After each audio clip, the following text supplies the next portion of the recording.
That day I went to work as usual.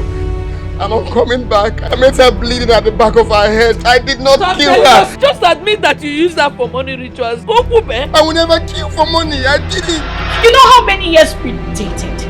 Right at the point he was supposed to get married to me, you fool! She wants me to get married to one old, dirty, scrubby man. Go ahead and marry the man that killed your younger sister. If any one of you here know anything that can stop this marriage, please indicate by raising up your hand.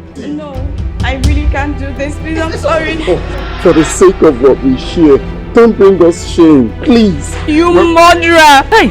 And told me their son can never ever get married to me. I told him to return that girl back to where he took it from. He didn't agree. Go home and throw that girl away. I don't even care. Do you know the disgrace I stand?